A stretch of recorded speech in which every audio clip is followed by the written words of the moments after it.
This is the second in a series of 4 short videos designed to provide information to GPs regarding bowel cancer screening in Australia. So this video covers the importance of age and family history, and that's in relation to the National Bowel Cancer Screening Guidelines.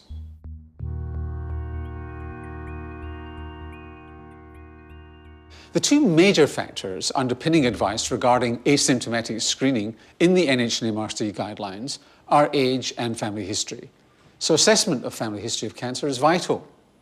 As a general rule, of course, all your patients coming through the practice need assessment of family history, but in relation to bowel cancer, it's particularly important. And what you really need to know are how many family members have been affected by either bowel cancer or polyps, at what age they were affected, how they were related to your patient. In other words, are they first or second degree relatives? And you also need to ask about cancers that may be closely related through autosomal dominant syndromes, such as HNPCC or Lynch syndrome. Now, these cancers include uterine cancer, ovarian cancer, or cancers of the urinary system.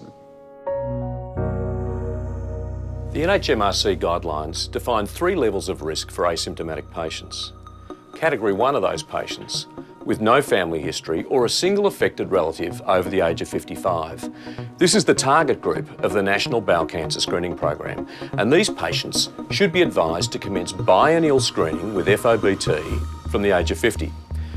Category 2 are those patients with a first-degree relative affected under the age of 55, or 2 first-degree relatives, or a first and a second-degree relative affected at any age.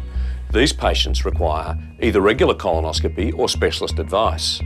FOBT testing through the National Bowel Cancer Screening Program is not appropriate for these patients.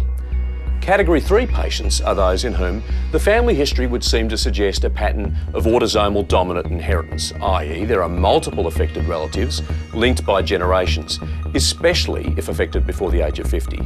These patients require not just specialist referral and advice, but referral to a family cancer clinic for advice regarding genetic assessment.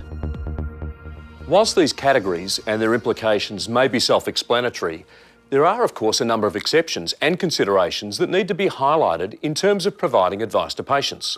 Firstly, some patients may already be participating in a colonoscopy program. If there appears to be no guidelines-based indication for participating in a colonoscopy program, in other words, there's no significant family history or personal history of colorectal neoplasia or other risk factors, then it's important to discuss the categories with that patient so that they're fully informed of their options and aware that they can participate in FOB testing only.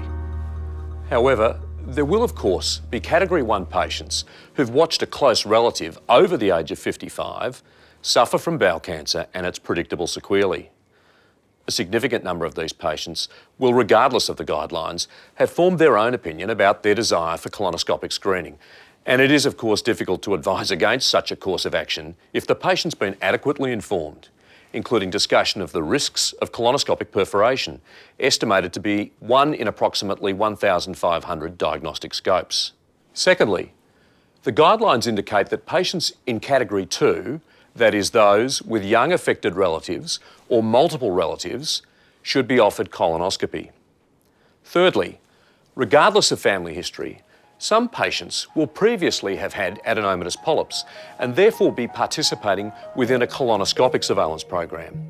There's really no point in encouraging patients to participate in fecal occult blood testing if they're already undergoing regular surveillance for an appropriate indication relating to previous adenomatous polyps. These patients should be encouraged to continue participating in a screening program as they are at increased risk. Fourthly, consideration needs to be given to encouraging patients to undertake primary prevention. There are now well-accepted guidelines, including encouraging patients to normalise their body mass index, limit their alcohol intake, quit smoking, and minimise their intake of processed foods, particularly foods that are charred or have been smoked. Finally, there will of course be a cohort of patients who simply refuse to engage with the screening process in the national program. It's imperative that these patients should be targeted by GPs for further education and encouragement. Research has shown that GP endorsement of the FOB-based screening program for bowel cancer can positively influence participation rates. Often within this patient cohort, there can be a distinct lack of knowledge about the importance of primary screening, and patients will often shelter behind the notion that if they have no symptoms or perceive themselves as being fit and healthy, then they're immune from bowel cancer, which is of course not the case.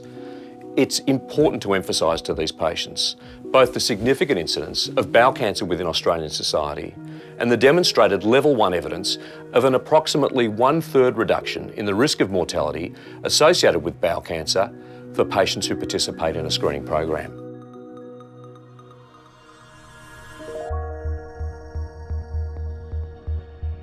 There's growing evidence that the incidence of colorectal cancer in the under 50 age group is increasing, although this isn't the focus of these videos.